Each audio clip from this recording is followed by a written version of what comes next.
호돌이 썰툰 모아보기.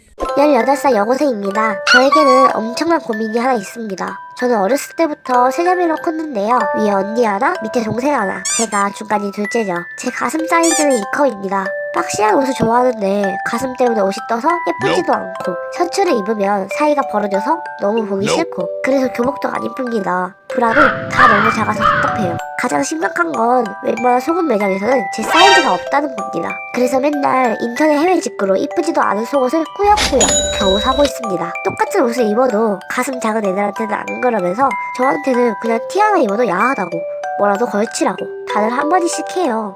너무 짜증납니다. 제가 살 때문에 가슴이 큰 게 아니라 많은 편인데도 이런 거라 여기서 더 살을 뺄 수도 없는데 더 스트레스입니다. 특히 체육 시간이 정말 싫은데요. 축구, 농구, 야구 모든 스포츠 관람하는 걸 좋아하고 또 저 역시도 활동적인 편인데 제가 그 운동들을 직접 하면 가슴 때문에 불편해서 뭐를 할 수가 없어요. 특히 100m 달리기나 줄넘기를 할 때 너무나 무겁습니다. 너무 출렁거리기도 해서 애들의 시선도 장난 아니에요. 솔직히 다른 애들은 다 부럽다 진짜 배부른 소리 한다 라고 말하지만 저는 딱히 좋지도 않습니다. 어딜 가나 제가 아닌 제 가슴을 보고 주목해요. 심지어 밖에 돌아다니면 남자들의 시선이 너무 기분 나쁩니다. 저희 언니랑 동생은 가슴이 작은 편이라 예쁜 옷도 마음껏 입고 운동도 잘합니다. 왜 저만 유전자를 가슴에 몰빵 받았는지 그냥 삶의 모든 부분에서 손해를 보고 있다 생각해요. 엄마한테도 말해봤는데 배부른 소리 하지 마. 너 크면 엄마한테 고마워하게 될 거다? 라는 식으로만 말씀하시네요. 딱 붙는 나시티나 예쁜 니트 원피스는 꿈도 꿀 수 없습니다. 제가 입고 싶은 옷을 못 입는다는 게 얼마나 스트레스인지는 여성분들은 다 아실 거라 생각해요. 너무 무거워서 허리나 목이 상습적으로 아프고 등도 좀 굽은 것 같아요. 책상에 앉아서 공부를 하려 해도 가슴이 책상에 닿아서 얼마나 거슬리는지 집중도 잘 안 되고요. 이럴 거면 차라리 엄청나게 작은 게 나을 것 같아요. 이렇게나 가슴 때문에 스트레스인데 저 어떡하면 좋을까요? 라고 보내주셨습니다. 진짜 이런 경우가 더더욱 스트레스죠. 당사자에게는 확실히 고민인데 다른 사람들이 들었을 때는 그냥 부럽고 괜히 배부른 소리 하는 것 같다고 느끼게 되는 말들. 사연자분처럼 가슴이 너무 커서 고민이거나 아니면 너무 말라서 고민이거나 이런 고민들 모두가 일반적이지는 않더라도 그래도 나에게는 가장 큰 고민인데 사람들이 그걸 고민으로 인정 안 해줄 때 너무 슬픈 것 같아요. 사연자분 요즘에 의학적인 수술도 있으니까요. 너무 힘드시면 부모님께 진지하게 말씀드려봐도 괜찮을 것 같아요. 더 이상 사연자분의 고민이 배부른 소리가 아닌 진정한 고민으로 받아들여졌으면 하는 바람입니다.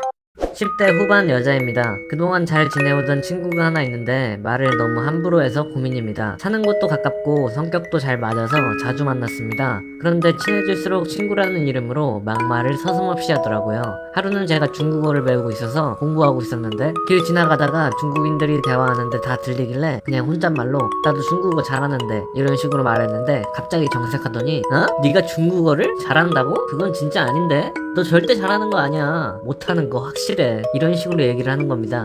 그래서 그냥 혼잣말로 한 거라고 해도 네 생각을 바로잡아야 돼. 틀린 생각이니까 식으로 빈정상하게 넘어갑니다. 또 얼마 전 친한 사람들끼리 놀러가서 제가 원피스를 입고 있었습니다. 그랬더니 몇몇 어른들께서 원피스 잘 어울린다, 이쁘다 이런 식으로 말씀을 해주셨어요. 인사치레로. 그랬더니 굳이 옆에 와서는 저한테 너무 빈말하신다. 솔직히 네가 못생기진 않았는데 이쁘진 않아 이러더라고요. 그래서 왜 굳이 그런 말을 하냐고, 안 해도 되지 않냐고, 나도 아는데 내가 나 예쁘다고 한 거 아니지 않냐고 하니까 네가 착각할까봐 너도 아닌 거 알면 됐어 랍니다. 또 어떤 이성 친구가 저한테 대시를 하길래 이 친구한테 말했더니 대시 아니야, 그거 너 착각이야 라며 무안하게 만들더니 결국 그 친구가 고백을 하니까 가지고 놀려고 그런 거지 순진하긴 이라고 비아냥거리더라고요. 왜 그렇게 생각하는지 물어봤는데 그냥 그럴 것 같다고 하더라고요. 이런 거 외에도 자기는 솔직한 성격이라 오히려 뒤끝 없이 할 말 다 한다면서 막말을 엄청나게 합니다. 아니 저게 어떻게 솔직하고 뒤끝 없는 성격이죠? 상처받으니까 이제 그런 말 그만해달라고. 특히 외모 지적은 나도 내가 예쁘지 않은 거 아니까 그만하라고 말까지 했는데 자기는 해야겠답니다. 말을 안 하면 답답해서 못 견디겠다네요. 이외에도 그냥 오지랖이 엄청나게 심해요. 길거리 지나가다 보면 조금 못생기신 분들이나 키 작으신 분들이 보이면 같이 걸어가다가 그분이 지나가시고 나서 야 저런 몰골로 어떻게 사냐 등등 진짜 인격 모독을 심하게 합니다.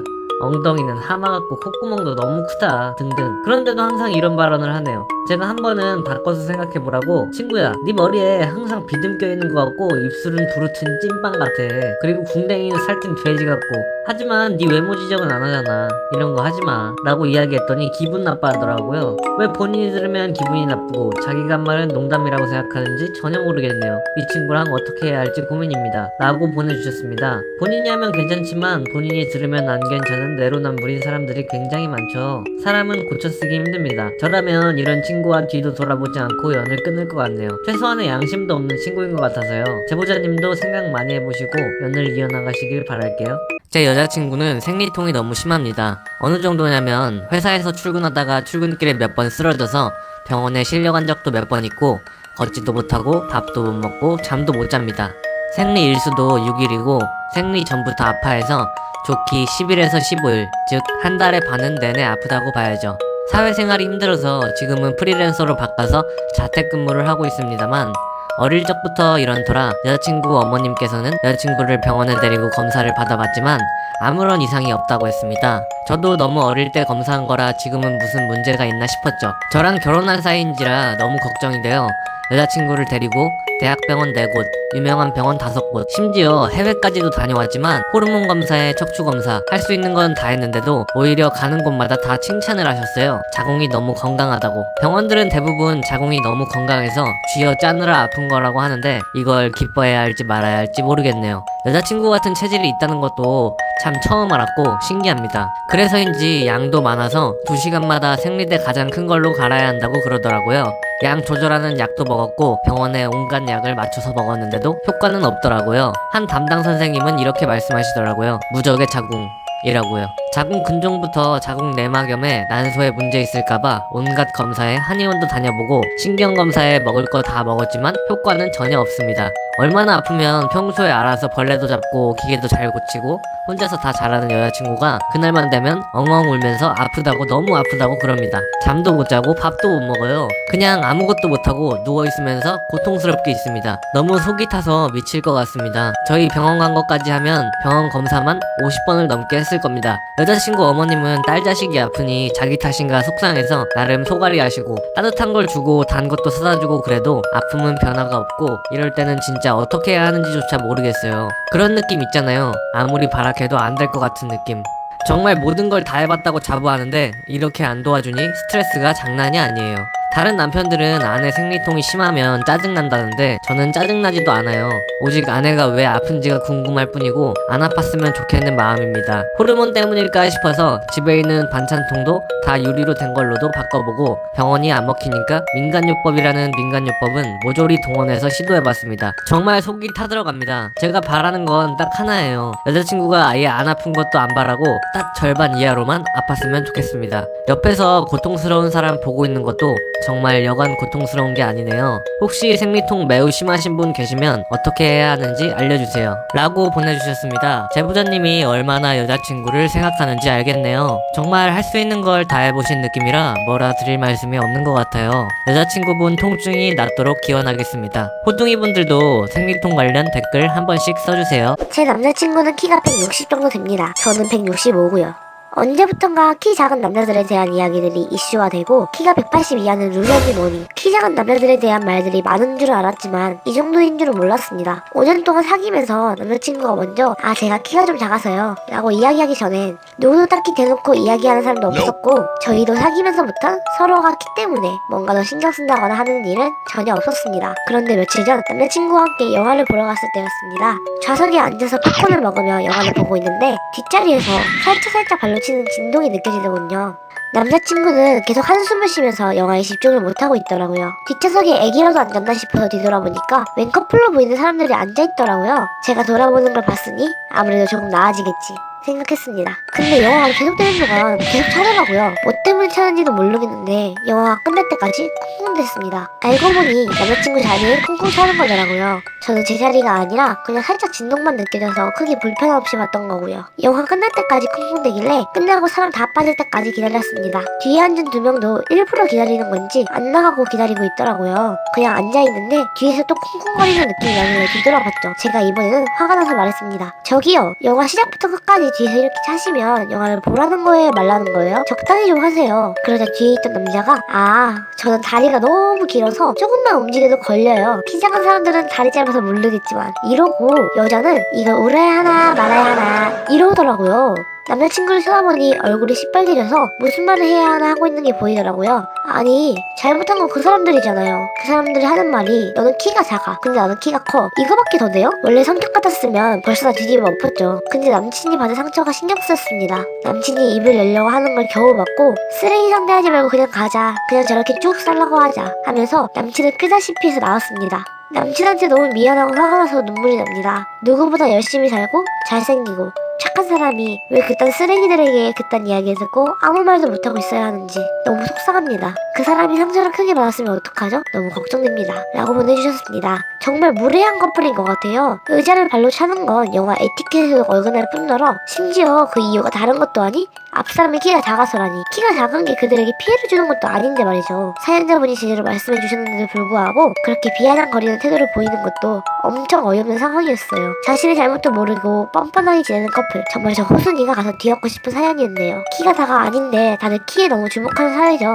사연자분, 남자친구에게 이 말을 해주면 좋을 것 같아요. 키가 세상의 전부도 아니고 무엇보다 키를 떠나서 너 자체를 진심으로 사랑한다고 말이에요. 20대 여자입니다. 제 남자친구는 페미니즘에 대해 아무것도 모릅니다. 먼저 간단히 말하자면 저는 세상이 불평등하고 약자인 것들의 권위를 끌어올려 모두가 평등하기를 바라는 페미니스트입니다. 그런데 오늘 남자친구가 말했습니다. 땡땡아, 너 페이스북에 댓글 단 거 봤는데 혹시 페미니스트야? 남자친구는 페미니스트란 단어를 굉장히 조심스럽게 썼습니다. 마치 쓰면 안 될 말이라도 쓰는 것처럼. 아무래도 페미니스트일 확률이 높지. 차별을 당해본 사람이 그 차별에 대해 알기 시작하면 모든 차별이 눈에 들어오기 쉽잖아. 아니, 잘 알지도 못하는 얘기를 하는 것 같길래 본인이 잘 모르는 거겠죠. 남친 주변에는 페미니스트가 한 명도 없습니다. 남친도 성차별주의자예요. 응? 오빠도 잘 모르잖아. 근데 페미니즘은 나쁜 거잖아. 저희는 전화로까지 소리 지르며 싸우기 시작했습니다. 남친은 페미니즘에 대해 잘 모릅니다. 역사적으로 어느 운동을 봤을 때 100% 지지받았던 운동은 없었어요. 심지어 시민의 자유라는 권리도 운동이 일어나기 전에 너무나 비정상적이었던 운동이었죠.